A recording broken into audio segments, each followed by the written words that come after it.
Oi itu sapaan, oi. Oh. Kalau kita nggak kenal sama orang, kan nyapanya oi, oi.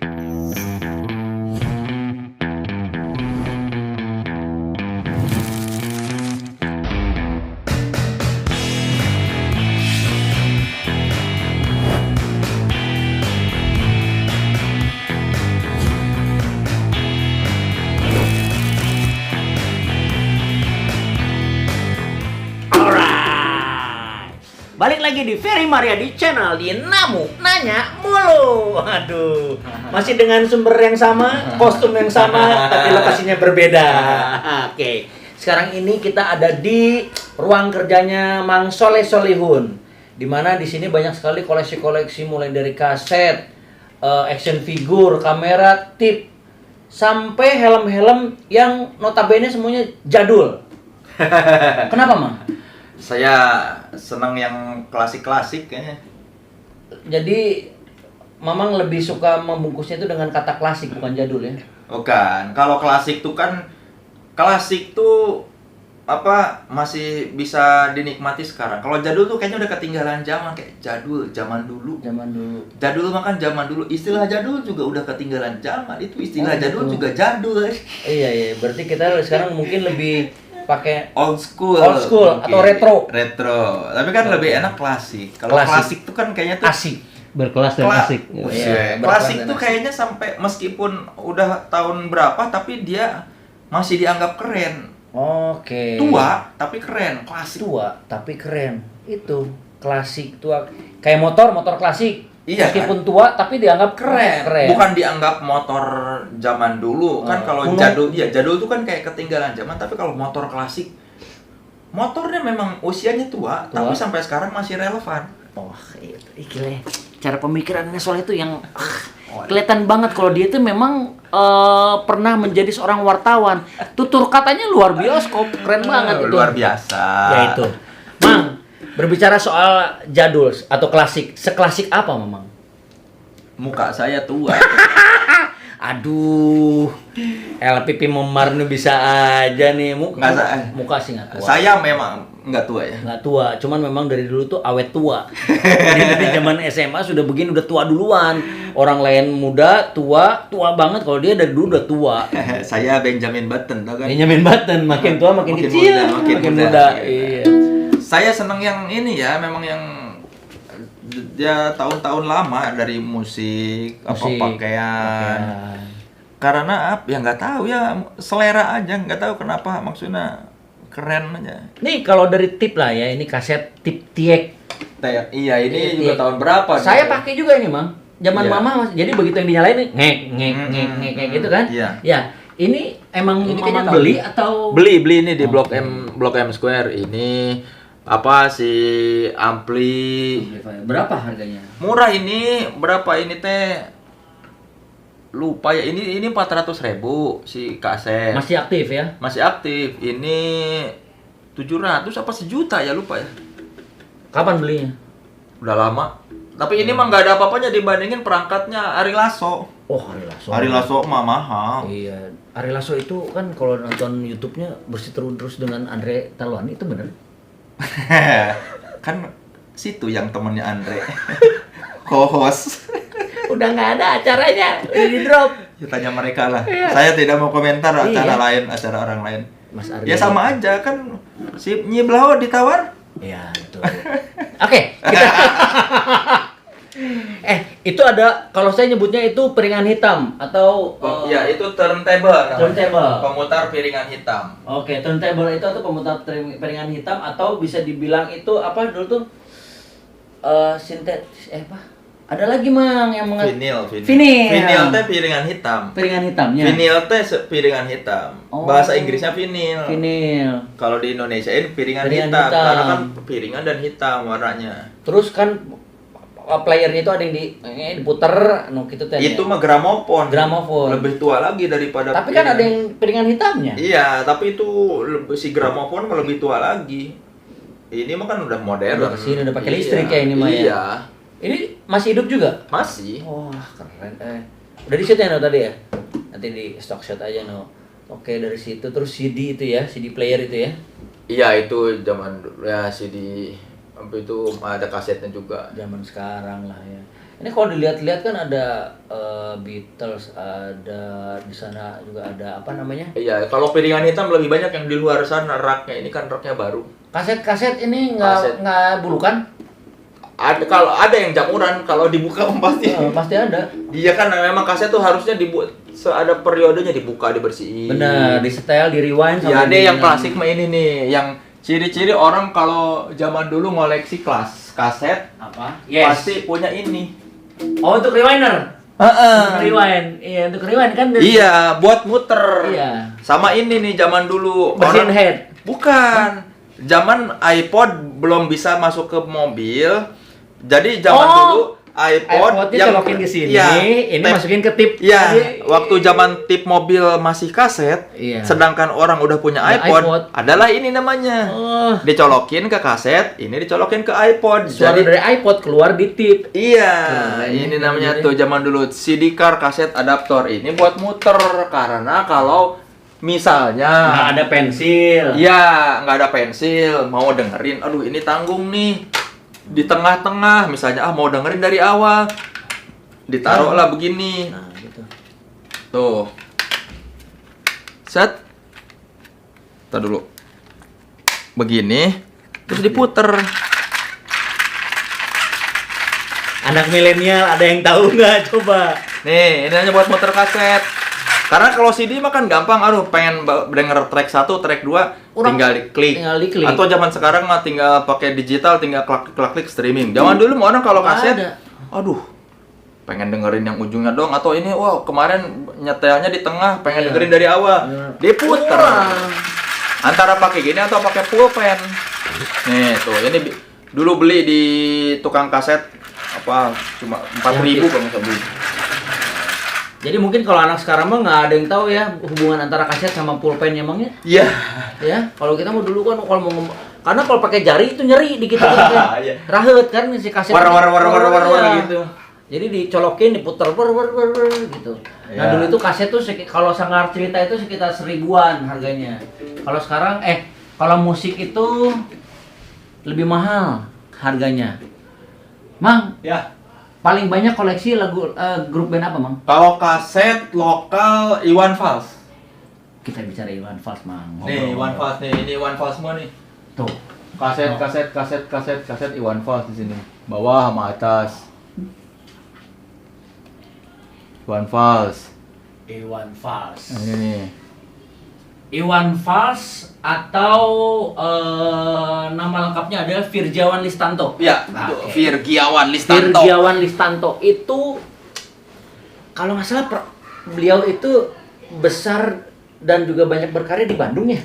Dia SMP 5. SMP 5 Bandung. Oh, SMP 5 Bandung di Jalan Jawa ya. Iya, SMP 5 dia. SMA-nya tuh kayaknya dia di mana ya nggak tahu, lupa SMA-nya. Pokoknya SMP-nya SMP 5 dia. SMP 5. Terus apalagi Mang yang tahu tentang Iwan Fals?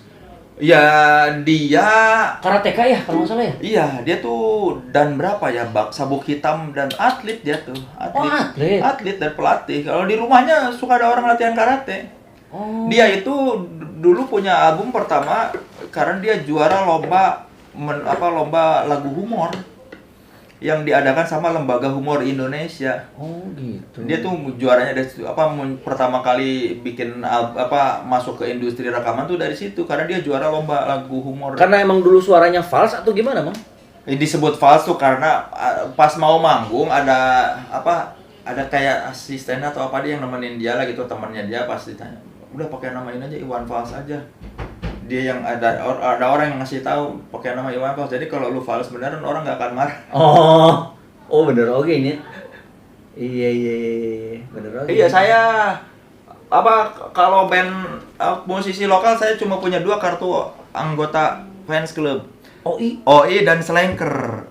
Wow. Saya punya kartu anggota OI dan kartu anggota Slanker, kartu Slankers. Gimana caranya dan kenapa lu sampai terdaftar di OI? Saya tuh tahu OI dari zaman belum hadir. Jadi di Bandung dulu di radio JMR ada kan generasi 104,4. generasi muda rock. Ada program namanya Fals Mania. Jadi dia tuh muterin lagu-lagu Iwan Fals. Nah, pas lagi kapan saya sering nongkrong di radio JMR karena pendengar setia Fals itu. 104,4. Ya ketemu teman-teman lain yang sesama pecinta Iwan Fals. Nah, satu kali si orang produser dan penyiarnya si JMR yang Fals Mania ini ke Lewinanggung wawancara Iwan Fals. Diputer lah. Nah, dari situ komunikasi jadi terjalin. Terus tiba-tiba Iwan Fals tuh pokoknya ada wacana tuh mau bikin mewadahi. Ya, supaya dikasih edukasi lah penggemar Iwan Fals. Maksudnya jangan liar, jangan rusuh. Nah, salah satu caranya Iwan Fals merangkul penggemarnya. Nah, waktu saya di Bandung tuh di JMR tuh saya ingat banget si produser dan yang penyiarnya itu bolak-balik Jakarta Bandung lagi ngomongin pembentukan OI. Saya lihat itu si logo awalnya tuh. Nih ada masukan dari seluruh Indonesia masukan logo OI katanya. Dan OI itu sebetulnya bukan orang Indonesia. OI itu sapaan. Oi. Kalau kita nggak kenal sama orang, kan nyapanya oi, oi. Awalnya dari situ. Kalau orang Indonesia itu yayasan. Iwan Fals mendirikan yayasan namanya Yayasan Orang Indonesia. Nah, Yayasan Orang Indonesia dengan OI itu beda. OI mah organisasi ormas. Jadi fans clubnya Iwan Fals mah nggak mau disebut fans club. Ini mah ormas. Kalau fans club kan terlalu tergantung sama idolanya. Nah, Iwan Fals tuh pengen jangan tergantung sama idola. Kalian harus memberdayakan sendiri lah. Pokoknya harus besar dengan kemampuan sendiri gitu. harus mandiri lah. Jadi jangan tergantung sama sosok Iwan Fals. Makanya disebutnya OI ini ormas. Nah, Yayasan Orang Indonesia ada bikinannya lagi itu pokoknya. Itu saya ingat banget waktu itu. Oh, ini jadi kita jadinya namanya OI katanya. Terus tahu sekarang gede. Itu kan tahun 2000. Jambore pertamanya tuh di Cibubur. Saya datang ke sana naik bus sendirian. Yang lainnya udah duluan kan. Saya datang telat hari kedua. Dari Bandung. Yang lain udah datang. Ya itu pokoknya datang dari Bandung naik bus sendirian. Yang lain mah udah pada bawa tenda. Saya datang ke Cibubur, bawa tenda, Jambore. Kayak nonton Woodstock ya? Jambore biasa. Jadi Jambore OI yang pertama bukan sekedar camping. Jadi diisi dengan acara-acara. Ada di Buperta.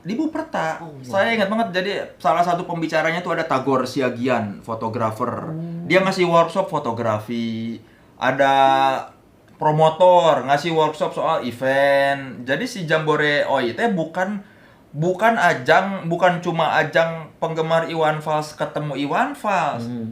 Tapi ada wadah ada edukasinya lah. Jadi memang niatnya mau ngasih modal para penggemar ini, ayo nih, gua kasih ilmu nih, lu berdaya sendiri ya. Itu jadi di Jamborenya tuh gitu. Dan orang udah dikasih tahu, Iwan Fals bakal mingle sama kita berbaur, tapi jangan ada yang minta foto, jangan ada yang minta tanda tangan.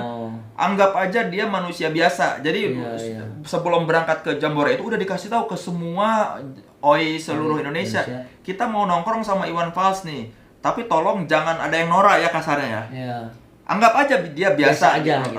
Jadi ya itu pertama kalinya Iwan Fals sholat berjamaah. Beneran Om Iwannya datang? Datang memang nongkrong. Tapi bener nggak ada yang foto-foto? Nggak ada, kan zaman dulu plus belum ada kamera. Tapi memang nggak ada yang minta tanda tangan atau ngajak ngobrol, biasa aja. Jadi Iwan Fals tuh memang ada yang curi-curi pandang. Iwan Fals.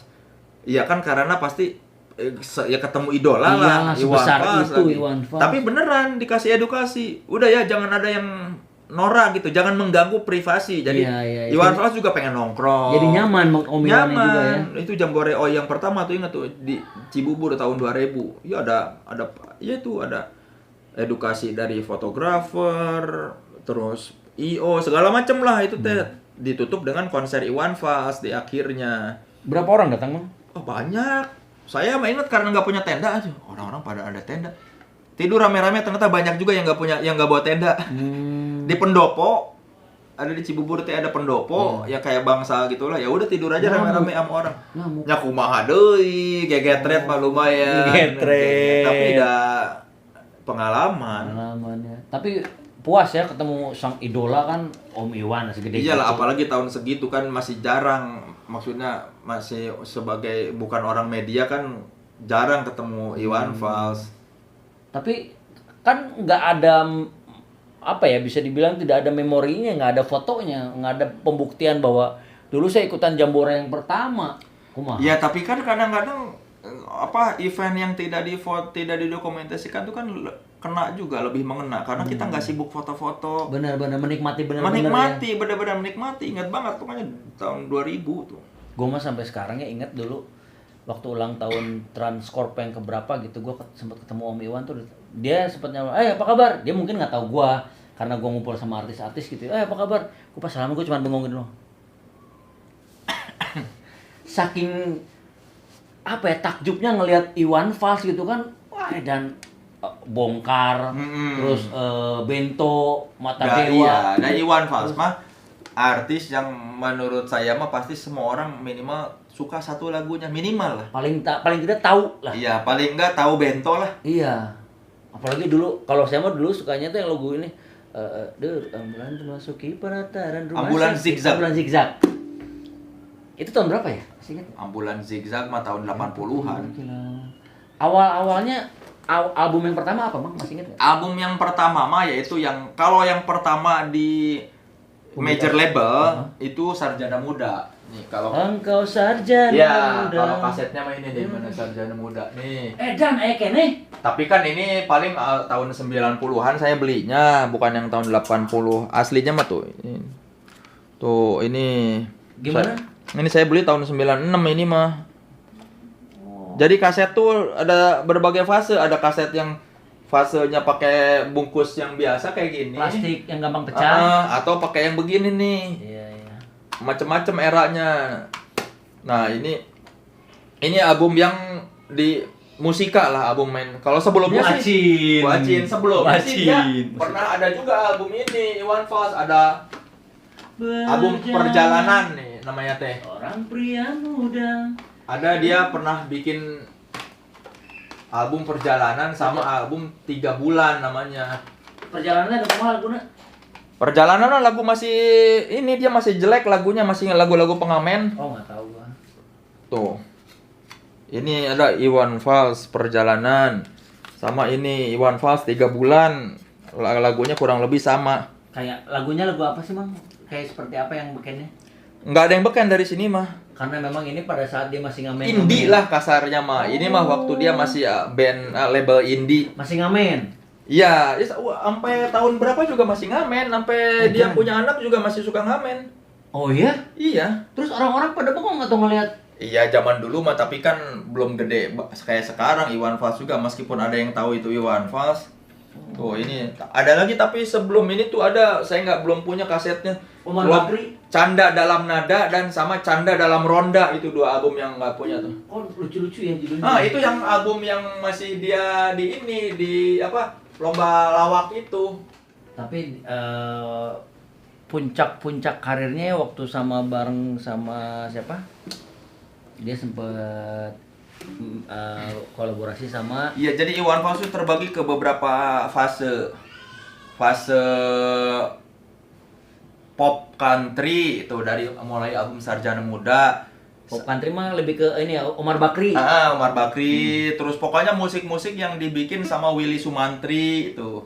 Ada penata musiknya tuh, semua yang penata musiknya Willy Sumantri pasti musiknya ngepop, terus ada countrynya. Terus ada era ketika dia ngerock sama Ian Antono. Oh. Dari mulai album 1910 sampai ke dia Mata Dewa. Mata Dewa bukan dia, pokoknya album 1910. Nih. Seperti Mata Dewa.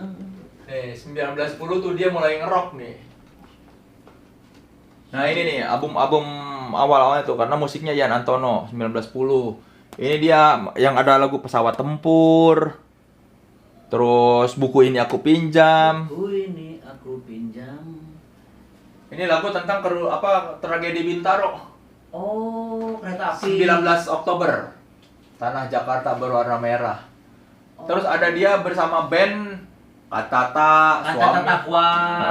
Itu ngerok banget. Suami. Kantata Suami. Terus ada dia era eksperimental di album Hijau, itu musiknya eksperimental. yang sempat booming banget dulu tuh waktu zaman kuliah apa kalau nggak salah. Itu Bento tuh menceritakan tentang apa sih, Mang? Kayaknya kan Orang teh kan banyak yang bilang Bento, Benteng Soeharto, apa orang iya. gosip-gosipnya. Padahal kalau kata Iwan Falsnya mah Bento tuh apa kayak ungkapan aja, Bento lu gitu katanya. Tapi nggak ada artinya gitu.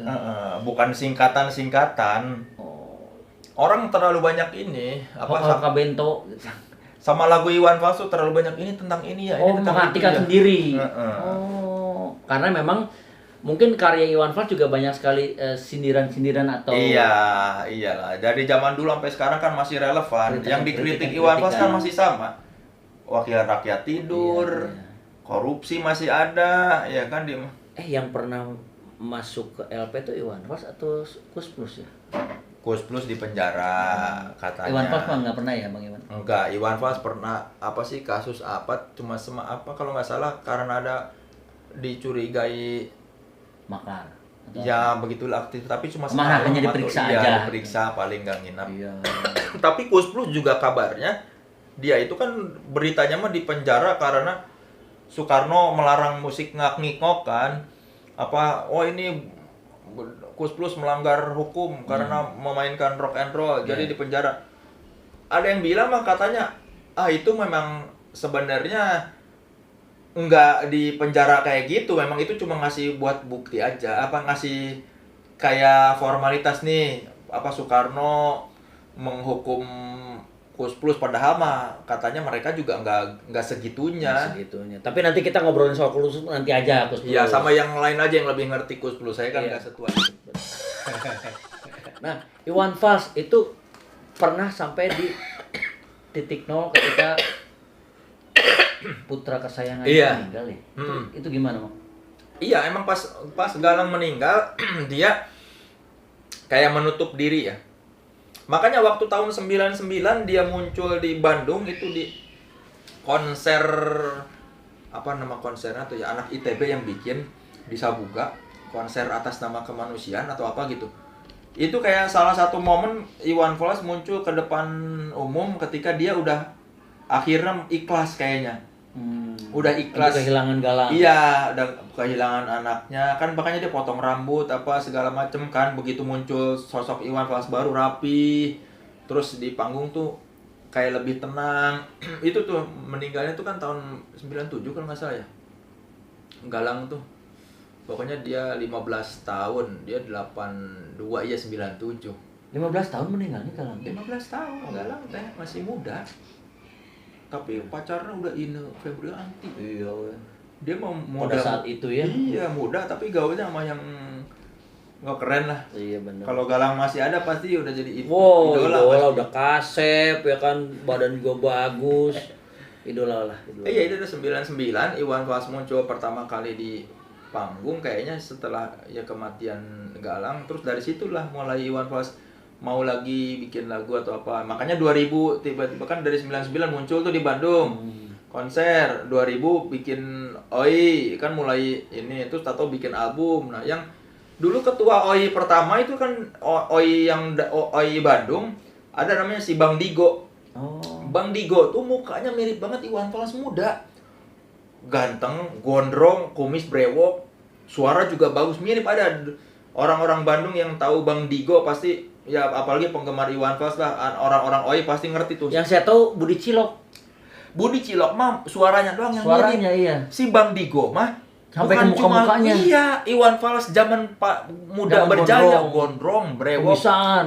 Iya, si Bang Digo tuh anak JMR juga, suka nongkrong di JMR, suka nyanyi. Nah, waktu dia wawancara ke Lewi Nanggung, kan anak-anak nanya, "Itu Mas Iwan gimana waktu ngelihat Bang Digo?" Iya, dia kayak ngeliatin, oh kayak ngaca gitu. iya mirip, makanya sempet jadi gitaris di satu album Suara Hati kalau nggak salah ya. Ada, lihat deh di video klipnya Iwan Fals yang apa Suara Hati kalau nggak salah, ada itu gitaris yang mukanya mirip Iwan Fals itu namanya Bang Digo. Oh, gitu. Ketua OI Bandung yang pertama, nama aslinya Zulkifli. Masih sehat tapi sekarang Bang Digo ya. Terakhir ketemu tahun berapa masih sehat? Assalamualum Bang Digo. Digo Salam tuh kenal. katanya karena dia suka ngamen di Dago jadi Digo. Oh, Digo. Zulkifli namanya. Zulkifli. Asli ganteng kayak Iwan Fals muda. Kayak Iwan Fals kayaknya. Muda si Bang Digo. Pokoknya jadi Om Iwan itu tapi dengan sekarang jarang ada di TV tapi karir mah tetap jalan itunya off air. Ya iya tuh menjadi Iwan seorang Fals narasumber. mah lihat aja misalnya dia jadi bintang iklannya Fuso, tiba-tiba kan kerjaan setahun aman, nanggung. Medannya. Iya, dia mah beneran legend, maksudnya legend teh bener-bener kadang-kadang kita kalau ada orang legend tapi kok kondisinya memprihatinkan. Enggak, ini mah Iwan Fals mah legend. Rumahnya gede banget. Iya. Gede banget, berapa ribu itu tanahnya. Jadi bener-bener kita ngelihat juga, oh layak dia mah legend. Iya, idola Jadi lah. kita ngelihat dia juga, wah sejahtera. Benar. Jadi kayak seneng gitu. Tapi mungkin juga memang manajemen keuangannya juga pinter. Iya Istrinya mungkin ya. istrinya. Tapi plus berarti ya memang dia Gaya hidupnya juga rezekinya bagus juga dan mungkin bagus. dia pinter memanage ininya. Ya benar kalau kita datang ke rumah Iwan Fals memang pantes. Sekarang tinggal di Jakarta, Om. Lewinanggung mah Cibubur Bogor, sana kan ya? Kabupaten Bogor Iya. masuk. Iya, Iwan Fals yang bikin saya pengen jadi penulis. Suka ngobrol emang sekarang? Enggak, saya sama anaknya akrab mah masih Yang Cikal. cewek sama Cikal, iya. Sama Iwan Fals sama baru ngobrol sekali dua kali, belum ini. Tapi hubungan sama keluarganya Om Iwan baik. Sama anaknya doang. Sama anaknya, Iya, sama itu. Cikal. Wah, hebat hobinya mananya. Ya alhamdulillah dulu dengerin album Cikal, ini anak kayaknya gimana itu ternyata sekarang jadi temen gitu. Ada jadi tahu dulu Cikal tuh gini lah bikin covernya apa. Jadi sekarang anak Om Iwan tuh ada 2 ya tetap ya? 2. Ada satu lagi adiknya Iya, Cikal ya? Raya itu. Iya dulu Iwan Fals tuh yang bikin pengen jadi penulis tuh gara-gara pas dengerin lagunya, keren banget ini lagunya. Liriknya tuh bagus. Dulu tuh pengen jadi penulis gara-gara Iwan Fals. Keren Ini dapat lagi satu ilmu tentang Om Iwan Fals. Tapi nanti saya pengen nanya-nanya lagi tentang Rolling Stone, tentang Iya, kemarin janji mau Rolling Stone Iya, ya, tapi tenang Iwan Fals aja Iwan dulu. Fals, kalau menurut saya sih Iwan Fals ya sudah lebih nyata karena memang saya udah pernah ketemu orangnya juga. Iya. Kalau Rolling Stone Ya, idola, saya belum pernah idolanya. ketemu. Nomor 1 lah di Indonesia. Nomor 1 gitu. Kalau kita ngelihat nih mau konser apapun di Indonesia, mau sampai ke takbir akbar pun ketika ada di kerumunan massa itu ada tuh bendera OI sama Slankers. Itu kenapa ya, Kang? Mungkin mereka ada di mana-mana. Ada di mana-mana. Nih ya, saya pernah suatu hari saya nge-MC acara salah satu PT di Bangka di Belitung. Itu nge-MC bintang tamunya memang luar biasa, ada dangdutan, ada siapa namanya? Via Valen. Via Valen. Ya, ada Via Valen terus yang lainnya ada gitu. Itu dari ratusan orang, mungkin ya ratusan lah ya. Ada aja yang megang Slankers tuh ada.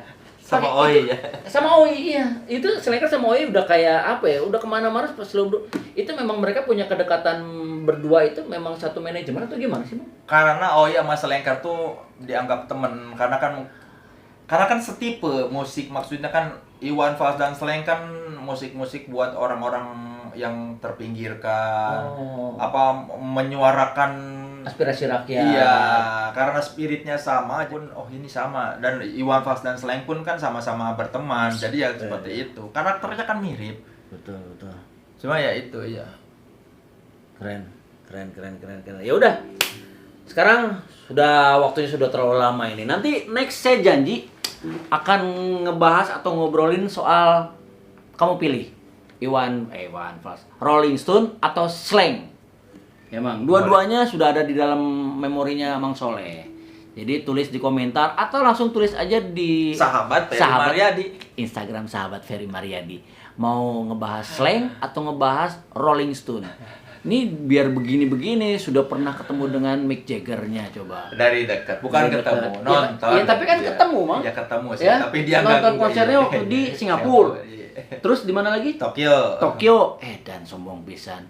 Tokyo, Singapura. Tapi kalau Sleng mah udah hopeng Ya, banget lumayan, ya. lumayan. Udah hopeng banget sama kakak ya, sama Ivan udah. Nah, ntar kita akan ngobrol-ngobrol lagi. Tapi saya pengen tahu dulu nih, dari kalian lebih konsentrasi mau ngebahas Sleng atau Rolling Stone? Tulis jawabannya di sahabat Ferry Maryadi. Dapat helm. Gampang kalau helm mah, apalagi kalau ketemu gua. Kang Fer, bagi atuh helmnya. Kalau saya bawa, saya langsung kasih. Beneran saya mah. Kalau saya bawa helm GPS keren itu, saya langsung kasih. Ya, oke. Pamit ya. Assalamualaikum warahmatullahi wabarakatuh.